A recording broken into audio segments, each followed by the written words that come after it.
Hey guys, welcome back to the WinMartChicks channel. If you're new here, please subscribe, like and share this video. Today's video is not an easy one to make. We are sharing this because we know many people in the diaspora want to invest back home. Some want a side hustle, and it's usually not without hiccups. We don't want you to repeat the same mistakes we made. This is a recap from the previous video, and we are going to talk honestly about the blunders and the lessons we learned.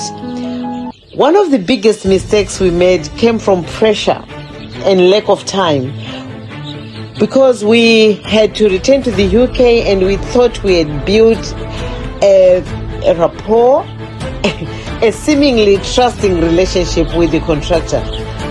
So as we said before, we were building the 7,000 capacity chicken run, so we paid the contractor the full amount before the project was completed.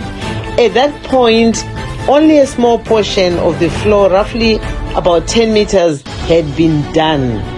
We trusted that the work will be completed as promised. Shortly after we arrived in the UK, the contractor said the floor had been completed, and they sent away the builders, promising they would come back later to fix the outstanding work. That promise was never honored. Listen to this. This is when it really hit. The contractor then said, if we wanted the work to be completed, we had to pay more money. This was our first real lesson in remote farming. At that point, we decided to look for a builder directly without going through a middleman. And bang, almost immediately, costs dropped significantly.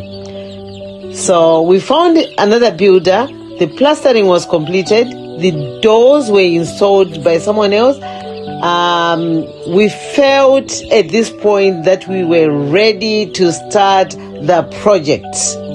Please understand this. This was before we fully realized how flawed the chicken run was. We then took in the first batch of 300 chicks. We had an eventful afternoon, so it's day one. We've collected the chicks today. There are about 300 chicks. When we came back, we had about 30 minutes to settle down, and then we did give them some water with stress pack. After so much traveling and all the bumps in the road, they needed something to distress. So we've given them a stress pack. At the moment now, they are calm. There's no much noise. It appears they're all eaten, they have drunk. At the beginning, we had to show them, direct them. So at the moment, we're just settling down. So we have to kind of take turns to just make sure that they are not putting pressure on each other. They need to space out. The space is so big, but they want to stay in one place. We don't know why. I think it's because they want to keep each other warm. The room temperature is quite good. We've got a gas heater over there. So things are looking really, really nice. So we made a makeshift chicken run for the brooding in the house, so that for the first few days they'll be in the house, and so that we make sure everything is going on all right. So this is where we are. We look forward to a great day tomorrow. We didn't have any casualties, and we're not expecting any. We thank God.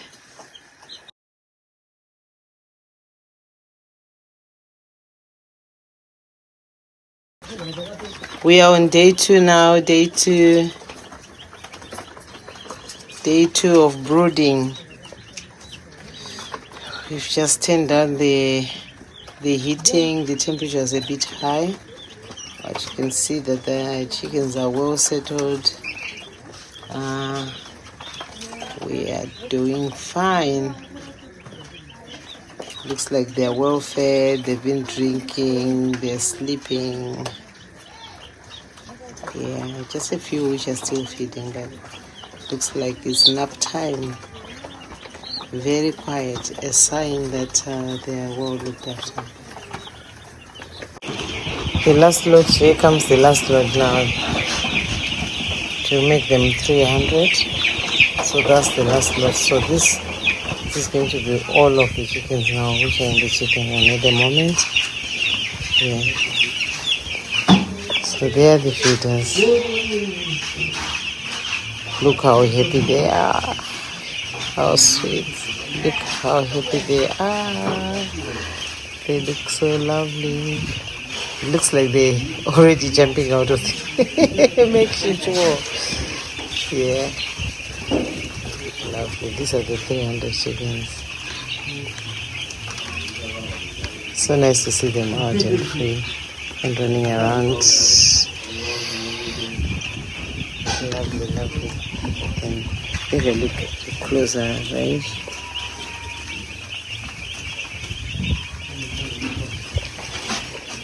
This one is jumped out. Need to kick it back in. I don't know what it is eating on the bricks.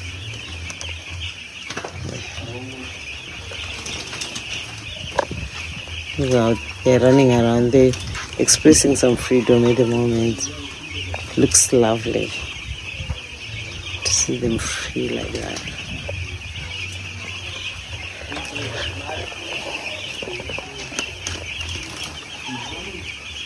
Today we are taking out the chickens from the house.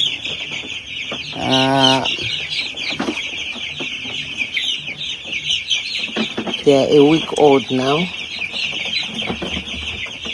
They are on their 8th day, so we've decided to put them outside so that they can be more free. It looks like the space is getting smaller now for them. So we're taking 60 at a time. This is the 3rd lot.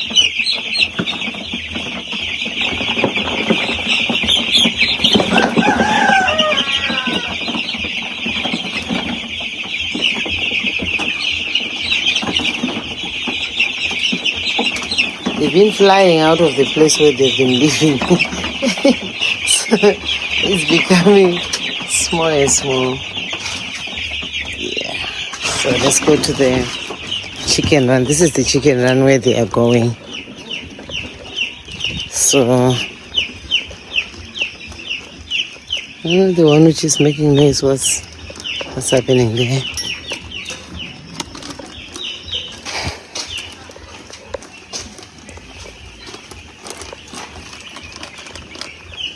So the other 2 lots which have come already, there are about 120 chicks in there. They're still coming. See how grown they are. Just in a week's time, they're already flying, running around. They seem like they're enjoying themselves.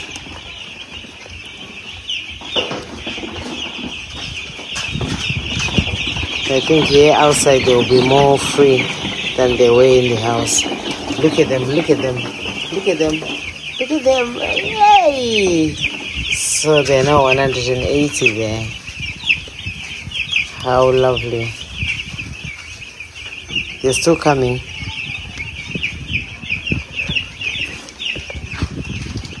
We've already put them the feeder for big chicks. It looks like they're managing to use it. Let me go around there.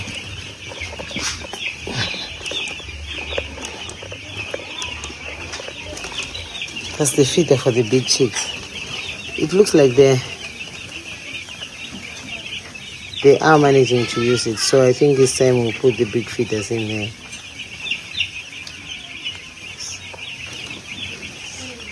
So good looking.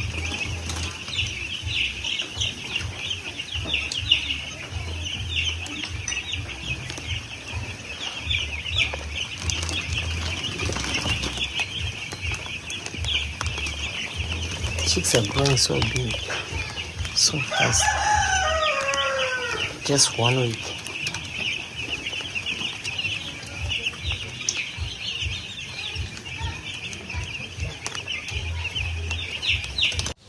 Guys, what followed was emotionally draining. The temperatures became extremely high. You can see the roofing here was very low. So this didn't help. One by one, the chicks started dying. We tried everything we could, including getting a veterinary doctor to come and check the chicks and giving them cold water from the fridge, thinking that it would help them survive. But this didn't work. Then the rains came.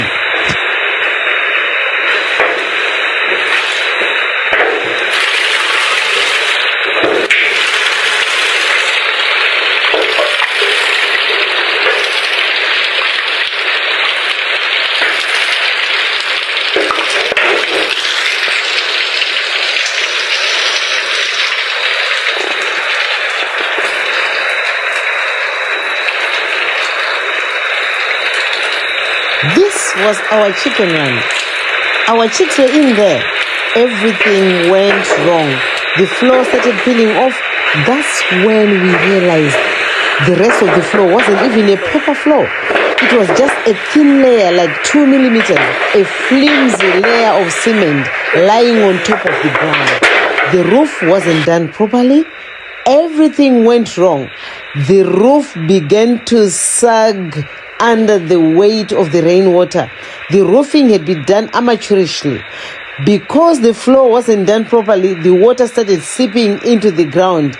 Anyone who knows about chicken farming will tell you this is a disaster for chickens. Look at the floor. Look at the floor. Look at the water on the floor. Our chickens were in there.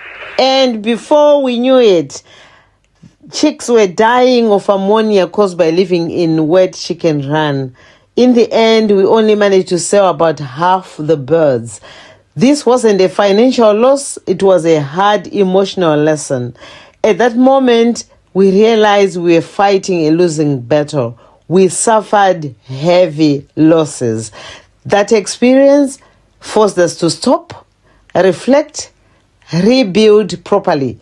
No matter how well-intentioned people are, if you are not physically present for your project, small mistakes turn into big losses very, very quickly.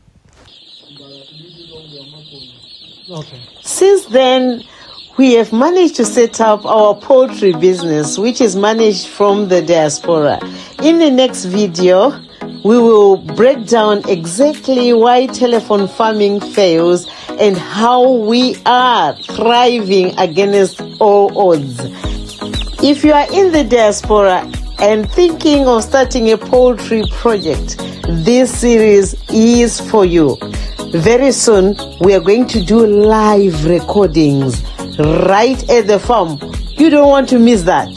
We will show you how our day is like at the farm, and also we'll show you what you need to put in place to successfully manage your poultry while abroad.